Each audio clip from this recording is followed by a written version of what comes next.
Ahora sí voy a presentar a la primera panelista, la doctora Eda Villamil. Es profesora titular consulta de la Cátedra de Toxicología y Química Legal de la Facultad de Farmacia y Bioquímica de la UBA, casa de estudios donde desarrolló toda su carrera, y es directora del laboratorio Senatoxa. La exposición de la doctora Villamil se titula Fitosanitarios en cultivos transgénicos en la provincia de Buenos Aires y exposición humana. Eda, sí, tus 20 minutos. Bienvenida.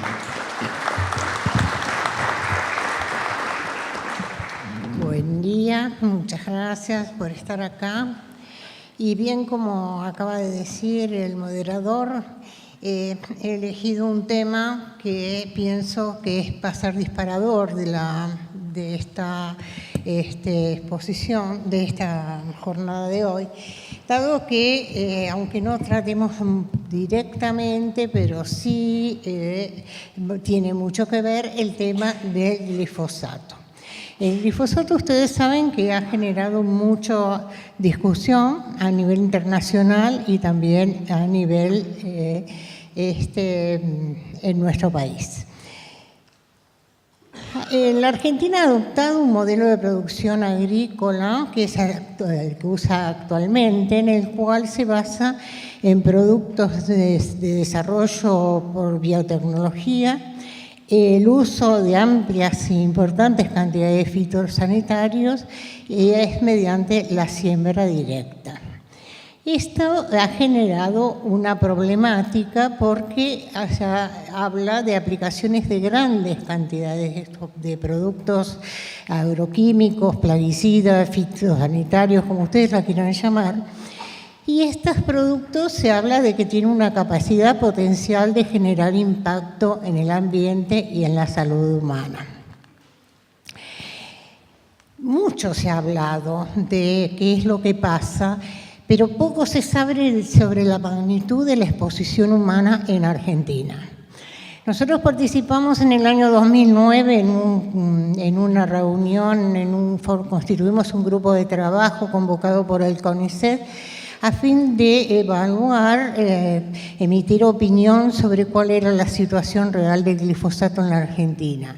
La verdad es que después de una búsqueda exhaustiva, poco encontramos de datos de cuál era la situación que estaba ocurriendo acá en Argentina. Había mucha publicación sobre qué era lo que pasaba en el mundo, en otros países, Estados Unidos y otros donde tenían implementada esta estrategia de cultivo, pero no se sabía y no hay casi datos de qué es lo que pasa con la exposición humana ni a nivel ambiental en Argentina. Es por eso que se decide, mediante un subsidio otorgado por el Ministerio de Agricultura y la Agencia de Ciencia y Técnica del Ministerio de Ciencia y Técnica de la Nación, subsidiaron una investigación en la que participó la Facultad de Agronomía y la Facultad de Farmacia y Bioquímica para evaluar el impacto, tanto a nivel ambiental como en exposición humana. Yo hoy les voy a contar nada más lo que tiene que ver con exposición humana, porque es el área en que trabajamos desde la Facultad de Farmacia y Bioquímica. Y les muestro acá en esta transparencia que hemos elegido, se seleccionó una zona, la zona de región de Pergamino, en la cual tiene un alto impacto el cultivo de soja transgénica con la aplicación de estos productos. Cuando empezamos a trabajar en la zona, vimos que encontramos dos tipos de métodos de cultivo. Uno en la región de Pergamino, donde hay un menor cuidado en la aplicación de agroquímicos y una aplicación en forma más tradicional, que en lo que pasaba en la región de Bragado Chivilcoy, donde a través del grupo APRESID usaban una aplicación más cuidadosa de los agroquímicos. Es por eso que aparecen dos regiones en las que voy a mostrar resultados comparativos de lo que hemos hallado. Las poblaciones en ambos lugares las dividimos en población general no expuesta, o sea, población urbana, población rural o población ambiental y expuestos laborales.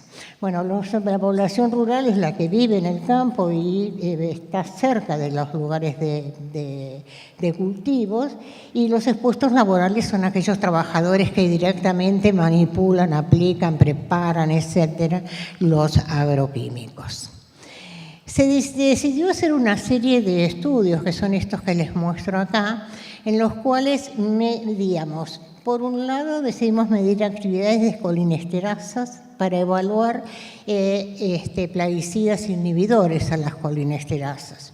Ustedes saben que junto con el glifosato se aplica un paquete donde van insecticidas acompañando la aplicación del glifosato, tanto en la época, en el periodo del barbecho químico, como durante, antes de la cosecha, en casos de plagas de insectos que afecten la cosecha. La otra estrategia que decidimos aplicar fue evaluar los niveles de plaguicidas en sangre de las poblaciones que íbamos a contactar, y también evaluar los niveles de plaguicidas y de glifosato en aguas de bebidas y en aguas de la región. Los niveles de colinesterasa se tomaron en las muestras de sangre para evaluar niveles de colinesterasa se tomaron en dos momentos. Uno, antes y durante el periodo del barbecho químico, que fue en el periodo de octubre-diciembre, y otro durante casi en la cosecha, antes de la cosecha, en el periodo enero-marzo. Bueno, ahí tenemos en las dos regiones los números de muestras que hemos tomado. En total fueron 212 individuos a los cuales se les tomaron muestras de sangre para hacer estas evaluaciones. Y durante el primer muestreo y durante el segundo muestreo, solamente 116 de los 212 pudimos retomar, hacer el segundo muestreo. ¿Por qué se decide medir estas enzimas, con la colinesterasa plasmática y la eritrocitaria? Porque son buenos indicadores de exposición, tanto reciente para la plasmática como de exposición crónica en el caso de la eritrocitaria. Una de las dificultades que tuvimos es que no pudimos determinar los niveles de glifosato. Inicialmente estaba previsto determinar glifosato en la orina de estos individuos que les estábamos muestreando, pero debido a falta de instrumental adecuado, excesivamente caro, alrededor de $250.000 salía comprar el equipo para poder hacer glifosatos en medios biológicos. Recursos que no teníamos, no pudimos poder hacerlo. De cualquier manera, estimamos que con todo este paquete de determinaciones que nosotros evaluamos e hicimos, estamos evaluando en forma indirecta la exposición del glifosato, dado que se aplican en forma conjunta. Bueno, los primeros resultados fueron que las muestras tenían niveles normales, los valores medios de las poblaciones, no había casos por debajo de los límites inferiores, y tanto para la actividad de la colinesterasa plasmática como para la eritrocitaria, lo cual indica que no hubo importante exposición reciente en el periodo del barbecho químico y las colinesterasas plasmáticas también, eritrocitaria, perdón, también fueron normales. El tema es que, aun cuando no hubieron diferencias significativas entre Bragado, Chivilcoy y Pergamino respecto a la exposición reciente, sí hubo variaciones respecto a la exposición crónica, apareciendo como Pergamino sería el primer indicador de que tienen cierta exposición crónica a plaguicidas inhibidores a las colinesterasas. De cualquier manera, la conclusión más importante de estos resultados es que hay baja exposición a estas sustancias. Cuando evaluamos lo mismo, pero comparando en las subpoblaciones ambientales, laborales y no expuestos, encontramos que no presentan similar exposición en Bragado Chivilcoy como en Pergamino. Tanto en la colinesterasa plasmática como en la eritrocitaria. Pero si comparamos ambientales y ambientales entre Bragado, Chivilcoy y de Pergamino, encontramos que hay pequeñas diferencias justamente en los ambientales, no en los laborales y en los no expuestos, y encontramos diferencias en los tres casos para las colinesterasas eritrocitarias, indicando exposición crónica. Entonces encontramos ligeras diferencias de exposición entre iguales subpoblaciones de ambas zonas. Cuando se comparan los periodos pre y post, se obtuvieron estos resultados, donde se observa que hay exposición crónica, se confirma realmente, y considerando de aquellos 116 voluntarios que les pudimos tomar una segunda muestra y estimando un 30% de inhibición entre valor previo a la exposición y posterior a la exposición, vemos que el 15% de la población tiene una exposición reciente durante el barbecho y un 15% una exposición crónica. O sea, aunque no es demasiado importante, estas poblaciones están algo expuestas a estas sustancias. Bueno, cuando hacemos la evaluación de los niveles de estas sustancias, de los insecticidas en general en sangre, nosotros hicimos un barrido de muchos insecticidas. Ustedes ven acá DDT, hexaclorociclohexano, etacloro, aldin, dosulfán, etcétera, porque realmente estábamos en condiciones de poder hacerlo. Pero desde el punto de vista del objetivo de este estudio que a nosotros nos interesa, solamente el endosulfán, el clorpirifos y la cipermetrina son los que realmente nos importan porque son los que están relacionados con el paquete tecnológico de la siembra directa. Entonces son los que vamos a evaluar con mayor detenimiento.